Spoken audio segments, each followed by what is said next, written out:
Assalamualaikum warahmatullahi wabarakatuh. Anak-anak, kita akan membahas tentang soal post-test yang sudah kalian kerjakan pada e-learning ya. Yang salah, tolong disimak dengan baik-baik biar nanti kalian tidak mengulangi kesalahan yang sama. Oke, soal post-test yang pertama tentang gerak benda. Sebuah benda dikatakan bergerak jika jawabannya yang A. Ya jelas kan kalau kedudukannya berubah terhadap titik acuan.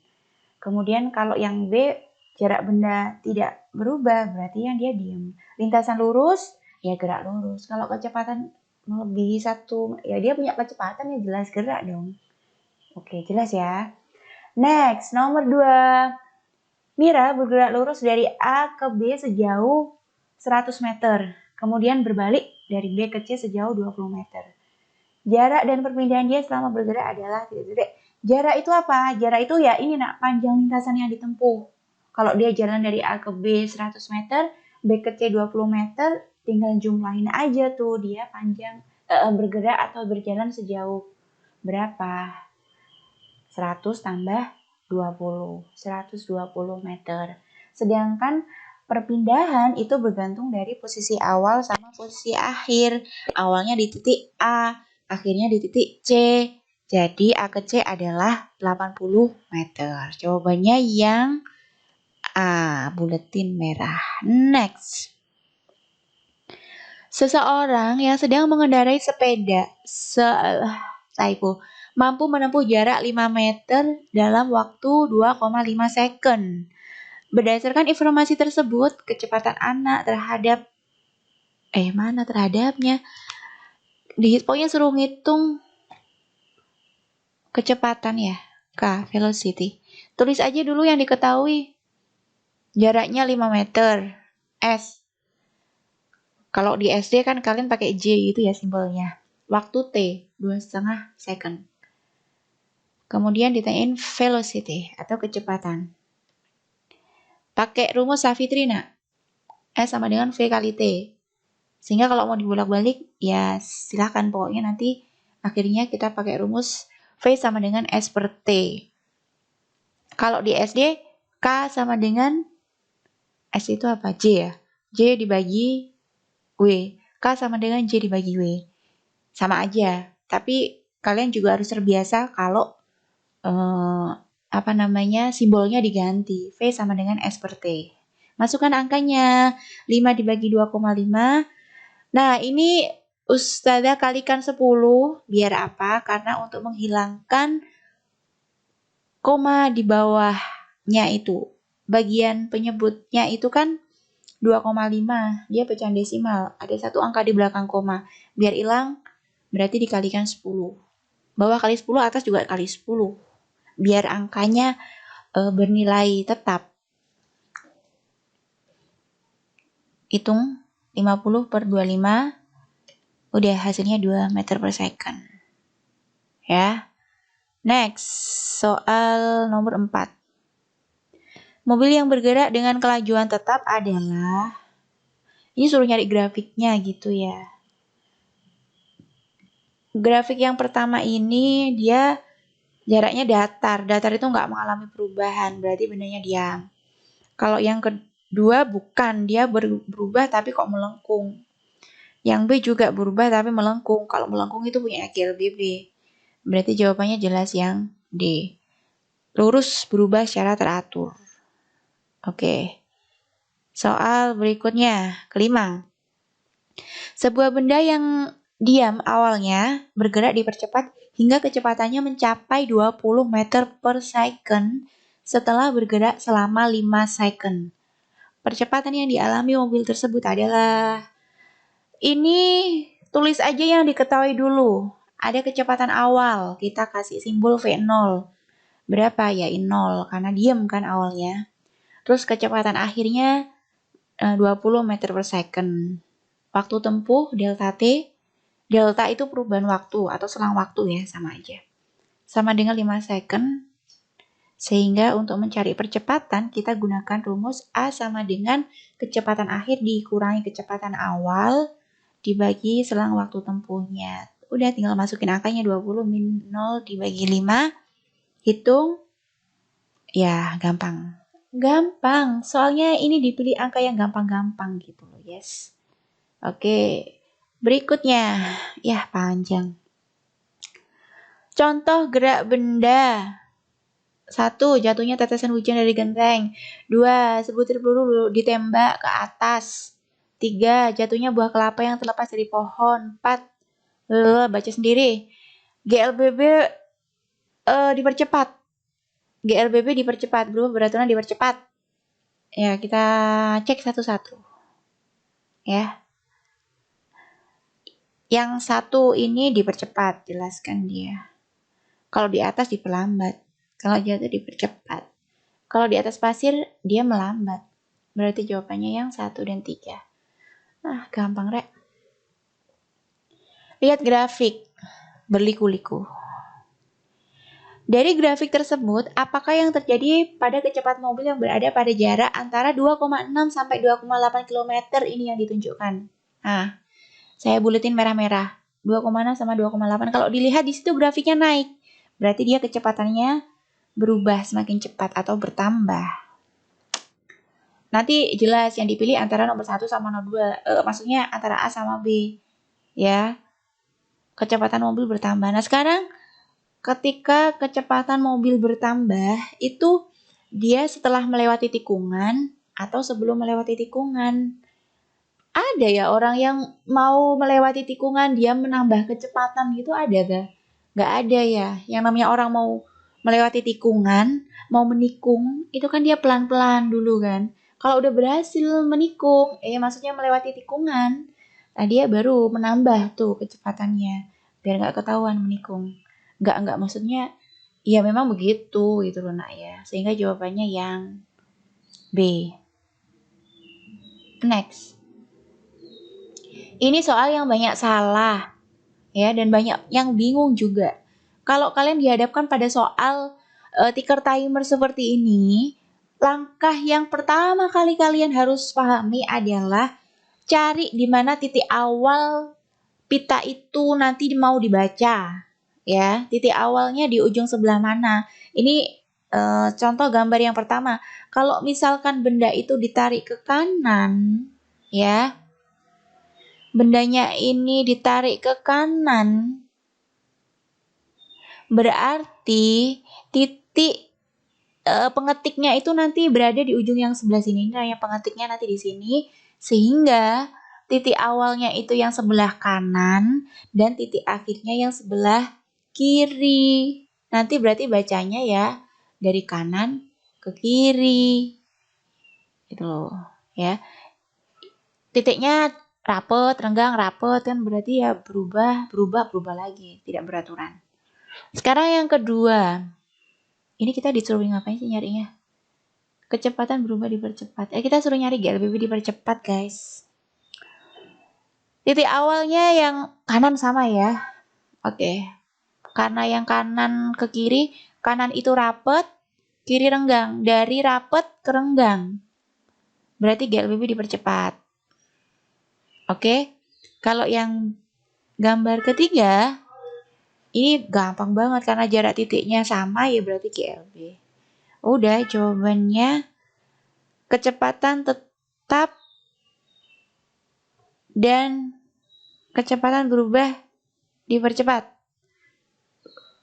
Berarti jawabannya yang 3 dan 2. Gitu ya. Paham? Oke. Semoga paham ya. Next.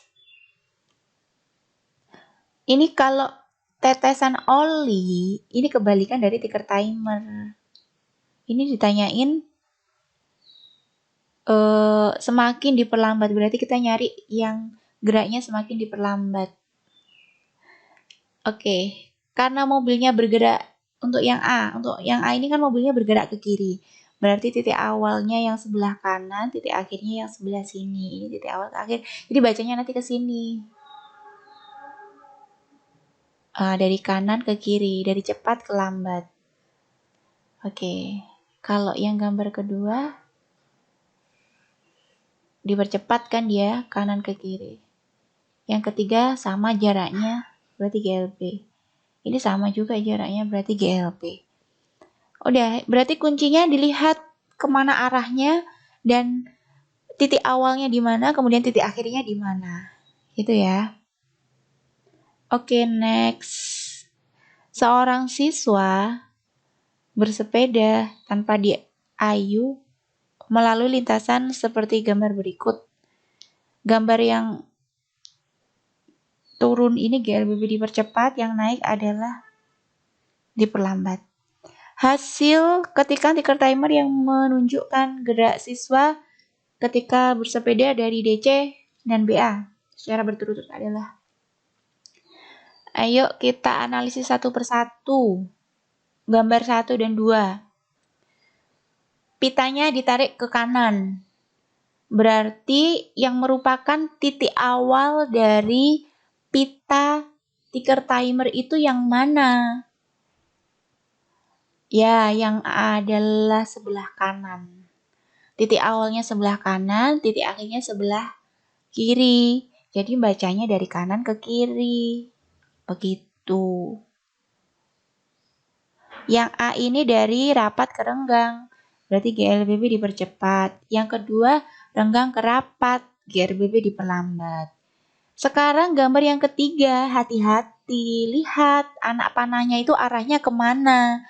Karena dia mengarah ke kiri, jadi yang merupakan titik awal ticker timer itu adalah yang sisi sebelah kiri. Sedangkan titik akhirnya adalah sisi yang sebelah kanan.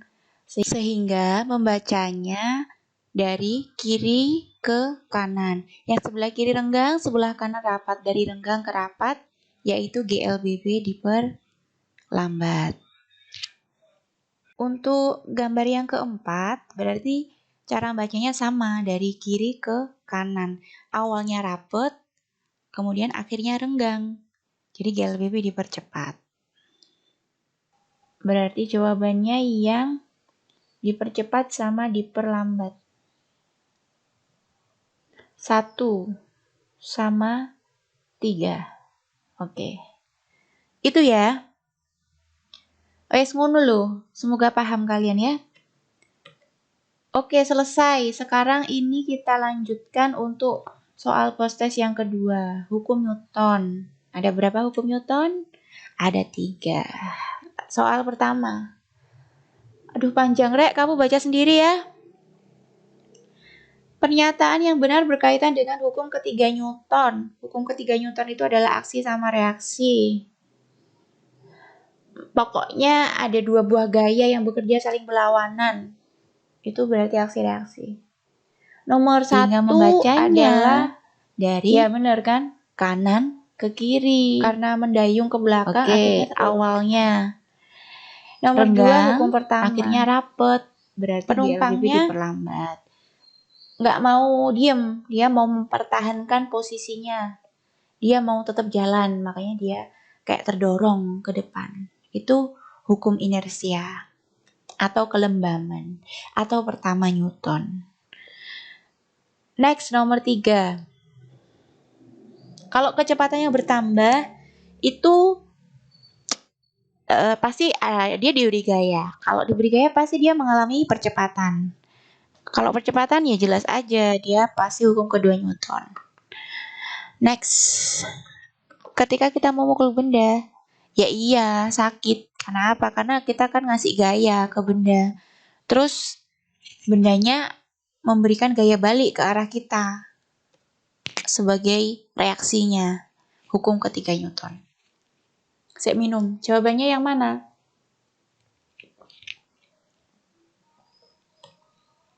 Satu dan 4. Gitu ya. Next, nomor 2. Ketika sopir mobil mengerem secara mendadak, maka orang yang sedang duduk di dalam mobil akan terdorong ke depan. Udah dijelasin tadi, ini hukum pertama Newton ya. Karena sopir atau orang yang di dalam itu dia punya kecenderungan untuk mempertahankan posisinya yang bergerak. Nggak mau diem dia, meskipun direm. Tapi ya akhirnya tetap berhenti. Cuma dia akan terlempar duluan gitu. Oke, next. Panjang lagi. Baca dulu, minum dulu. Pernyataan yang benar berkaitan dengan hukum ketiga Newton. Sama, ini aksi reaksi juga.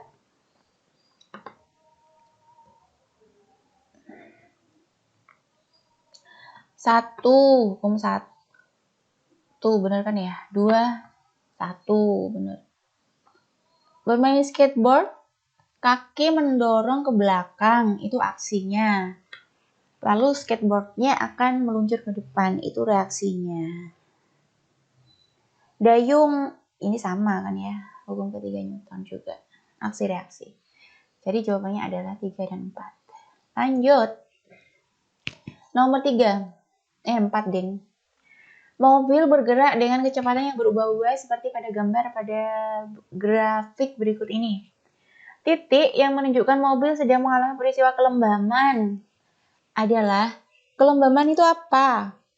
Kelembaman adalah kecenderungan untuk mempertahankan posisi. Kalau dia diam, ya tetap diam. Kalau yang bergerak, dia akan bergerak lurus dengan kecepatan yang tetap. Kalau nggak ada gaya yang bekerja, itu namanya kelembaman. Nah, sekarang dilihat dari A ke B, B ke C, C ke D. Mana yang tidak mengalami perubahan? A ke B jelas berubah kan karena naik. B ke C itu yang lembam, dia benar. Dia nggak mengalami perubahan karena datar. Ya, orang yang datar itu nggak berubah. Oke, next. Ini soal terakhir, proses kedua. Perhatikan gambar bola yang dilempar ke tembok dan memantul seperti pada gambar. Typo lagi, nggak apa-apa wis. Autocorrect ya. Berikut pasangan gaya aksi reaksi yang benar adalah F1, F2, F3 enggak. Kenapa 3 orang pasangannya? Pasangan itu ya 2. F1 sama F3. Ya enggak, F1 ke bawah, F3 ke kiri, jelas enggak lah. F2 sama F3. Mungkin karena berdekatan. Tapi mosok tonjok-tonjokan gitu. Ya. F1 sama F2. Enggak juga. Ya. Enggak apa-apa sih F2 sama F3 tonjok-tonjokan. Yang penting kan dia saling berlawanan.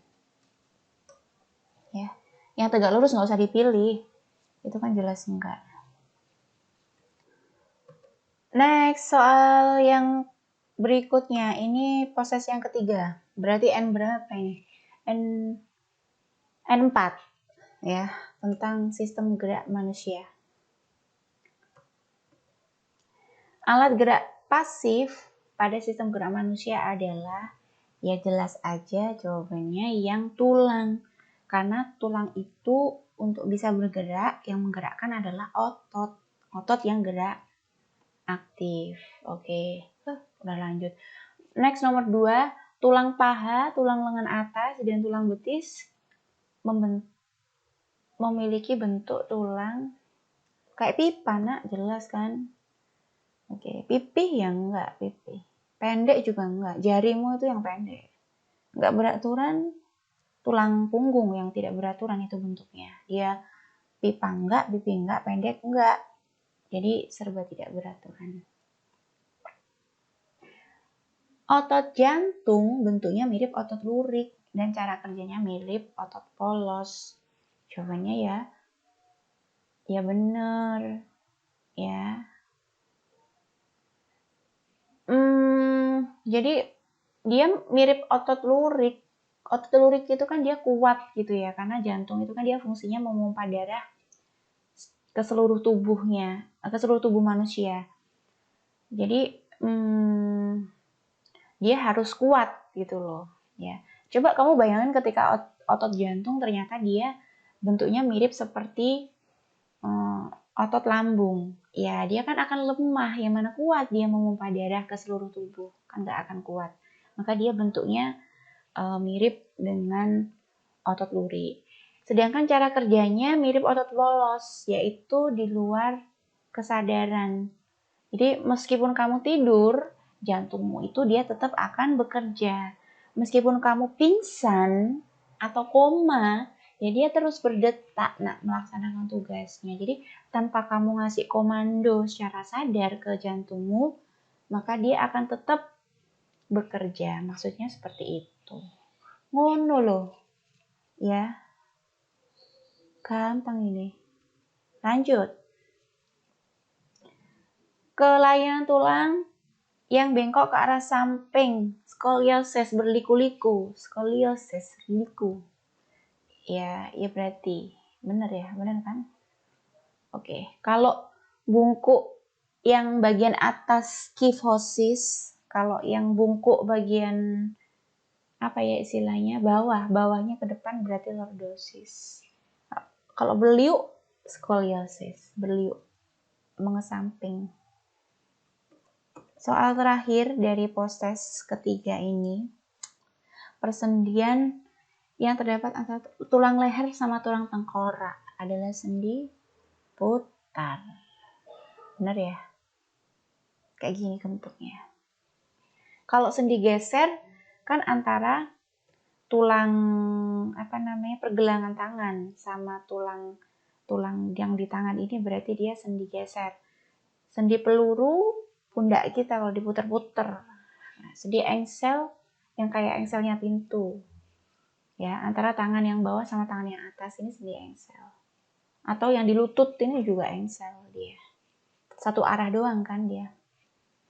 Next, selesai. Gerak pada hewan.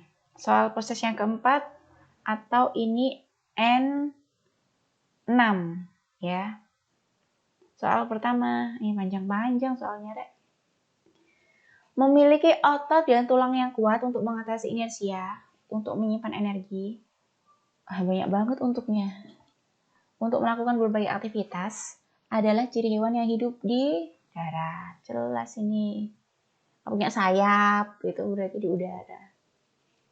Ya, streamline berarti di air. Next.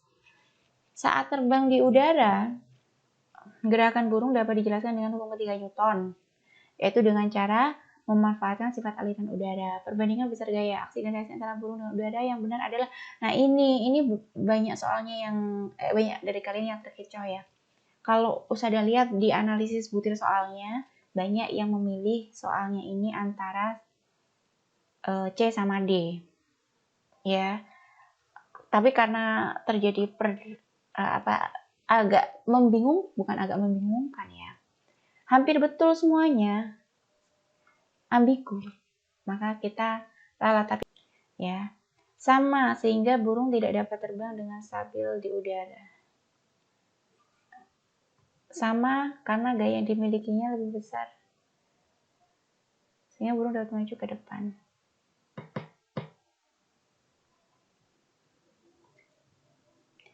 Jadi gini loh nak, intinya kan ketika burung itu terbang, dia mengepakkan sayapnya ya ke belakang. Itu memberikan aksi. Kemudian udara akan memberikan reaksi sehingga mampu mendorong badannya burung ini untuk maju ke depan. Gitu loh ya. Tapi burung itu juga dia mengalami gaya gesekan dengan udara. Nggak cuma burung, apapun benda yang bergerak itu pasti dia bergesekan dengan udara. Ya, asalkan gaya dorong kita itu lebih besar daripada gaya gesek, maka seluruh benda itu akan mampu bergerak maju ke depan. Ya, makanya mobil itu kenapa kok dia moncongnya dibuat lancip sedemikian hingga biar dia aerodinamis, biar dia bisa mengurangi hambatan gesekan dengan udara. Gitu, ya. Sehingga kalau burung dia lebih besar gaya dorongnya daripada gaya gesek sehingga dia maju, itu betul. Ya, tapi kalau kalian jawab sama sehingga burung dapat terbang dengan stabil di udara, itu juga betul. Gitu ya. Jadi yang jawab dua-duanya ini ustazah betulkan. Don't worry ya. Oke. Kita lanjutkan. Bentuk torpedo atau streamline tubuh ikan berfungsi untuk mengurangi hambatan dalam air. Benar. Langsung dijawab. Gajah punya tubuh yang besar karena masanya juga besar. Untuk bergerak, dia harus melawan inersia yang nilainya juga sangat besar, sehingga dia butuh otot yang kuat. Betul ya? Betul. Tubuh hewan yang bergerak di udara tidak perlu memiliki daya angkat. Ya jelas salah lah, masa nggak perlu? Dia nggak bisa ngangkat tubuhnya dong. Jalan dong dia. Oke, gitu ya. Selesai. Mari berlanjut. Kita ke soal proses yang terakhir atau M8. Sistem gerak pada tumbuhan. Gerak tumbuhan yang memerlukan rangsang berupa perubahan kadar air dalam sel sehingga terjadi pengerutan. Di situ ada kata kuncinya ya, perubahan kadar air. Berarti higroskopis. Higro itu kan air ya.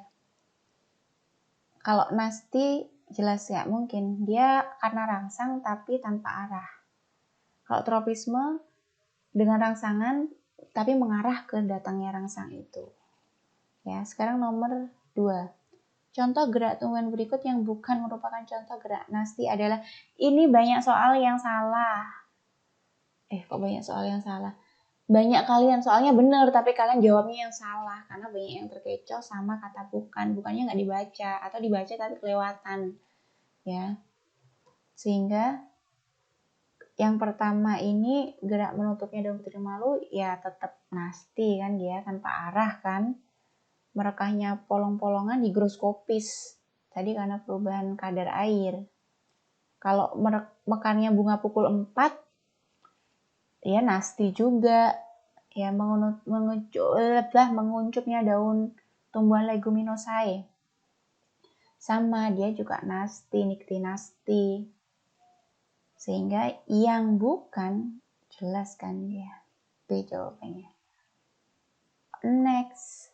Nggak pakai next. Next. Panjangnya soalnya. Ambil keywordnya aja ya. Gerakan yang terjadi akibat yang berasal dari dalam sel tubuh tumbuhan.